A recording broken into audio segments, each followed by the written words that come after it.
How we going, guys? Today's a fun one, directed mainly at people back home in Australia because I cannot fucking believe it. But you know, Parrish has already opened the gates, and it's bloody go time for the Australian winter season. The storm that just hit is ridiculous. I can't believe. Yeah, it's May, and people are like, as I upload this, people in Australia are literally going to be snowboarding, and it's just crazy to think that like freaking 4 days ago Whistler just closed and now Parrish is already open. But besides all that rubbish I've just spoke about, I'm going to do my top 5 items that will maximize your Australian snowboard season, which I just think are a must. These 5 things are just going to make your season that much better and that much better and that much more enjoyable. Let's go.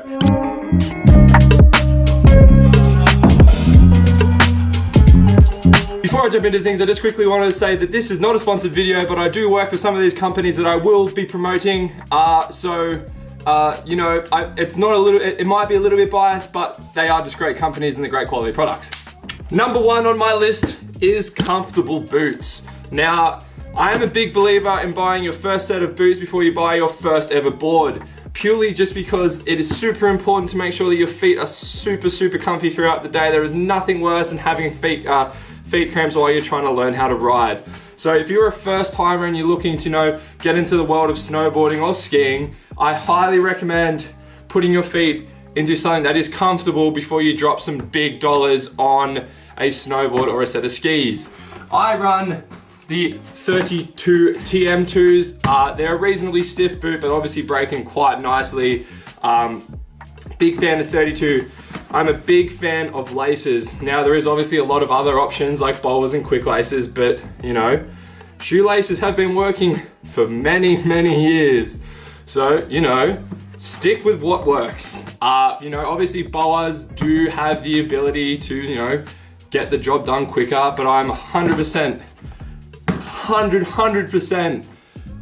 like sure that laces are the better option for you. Just trust me on that one. If you're looking for a tighter fit on your boot, laces are the go-to. And if you still do want a boa, make sure that the boa is for the inner liner and you still have laces on the outside. Now, I picked these up at Pacific Prism. If you are in Sydney, the guy's just down there at Campbelltown. Mark there is an awesome boot fitter. Dave, who also helps out there, is an unbelievable boot fitter. These boots now I have done, I don't know, maybe 120 days in, and they still are an absolute good time. Cool, so number 1, get yourself a pair of comfy boots before you buy yourself a board. Trust me, you will be thanking me in the future. Number 2, and that's actually gonna be having 2 different types of mitts. Now, the Australian season can get cold, but it usually stays quite warm throughout the season. With, you know, average temperatures only never like, you know, -10, maybe a little bit colder with wind chill. But it's super important to have a pair of good, solid winter mitts for those colder days. Shout out Yaaa Society. And then having a nice pair of spring mitts. Shout out the Rinocco Yaaa Society collab mitt. For the warmer days. Nothing worse than having your hands sweat on a warm day because you've got winter mitts on, and then there's nothing worse than having your hands shiver on a cold day because you've got spring mitts. Having 2 pairs of mitts is obviously so great, especially if you're going for a long period of time. Obviously your hands will sweat inside your mitts throughout the day, so it's nice to have just 2 different pairs to have on rotation anyway. And in this case, a good pair of spring mitts and a good pair of winter mitts. Super important. It's gonna make your life so much easier, especially on the colder days. You definitely don't want to have cold hands. It's so fucking irritating. So yeah, my personal preference and personal choice is Yaaa Society. You know, sort of help them do some things, sort of got my own collab mitts. But yeah, do your boy a favor and go buy yourself a pair of Rinocco mitts and enjoy the Australian season. Now, number 3 is super important. Obviously having a good pair of goggles is a must for any winter conditions, but what's even more important is having a pair of goggles that has interchangeable lenses. Another plug here, Pacific Prisms. Oh, I know, Pacific Prisms, what are they? I think they're called Cyclones. Pacific Prism Cyclones. You know, it's super important to be able to change your lenses in and out as quickly as possible for days where it's super sunny. And then if the clouds roll in, it's nice to have a lens that you can swap out so you can see on those whiteout days. Now there's many companies that do obviously run this magnetic system, but for me personally, I've taken some huge stumbles, like some ridiculously, why are you mowing when I'm trying to film?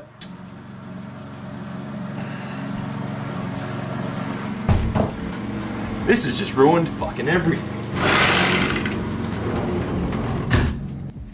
Now, as I was saying, I've taken some ridiculously large crashes in my time, and I've never once had these lenses fall out on me. So I'm not gonna say you should go buy yourself some Pacific Prism goggles, but I am gonna say that you should go buy yourself some Pacific Prism goggles.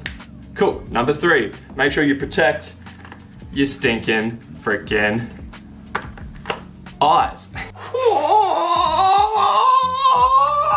Now, number 4 is a ninja suit. You can see that I am in it, and it is fucking hot right now because it is not winter in Whistler, but obviously a ninja suit is my go-to for thermals. The whole neck, whole body connection is just unbeatable, but I guess this other point is just to have a decent set of thermals.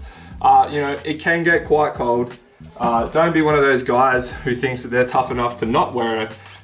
You know, thermals, because honestly base layers are super important in keeping your body nice and warm. My personal preference is the ninja suit. An all-in-one thermal just sort of traps all the air inside and just makes for an all-around great experience. Especially having the hood connected to the upper body. My biggest pet hate, and I've always found it a super annoying thing, is when you wear separate body thermals and a balaclava, is the back of my neck always does seem to get cold. So having that full body length is just perfect. The bee's knees. That is the Air Blast, the ninja suit. It can be a little bit more on the pricey side, especially if you do chase the merino. I'm never in cold enough conditions where I think I need the merino one, so I just have the normal base layer, which seems to do the job perfectly fine. But yeah, so number 4, a ninja suit or just really good thermals. The last thing on the list, I was going to say, you know, using a helmet, but I expect the majority of people already realize that. So the last on my list is going to be, you know, some form of camera. The most enjoyable part about being down the snow for me personally is obviously having fun with your friends, and there's no better way to do that than to capture it all so you can relive the moments. My go-to is the GoPro Hero 7, or you know what, just your iPhone. Your iPhone does just as good a job as what, no, that's a lie.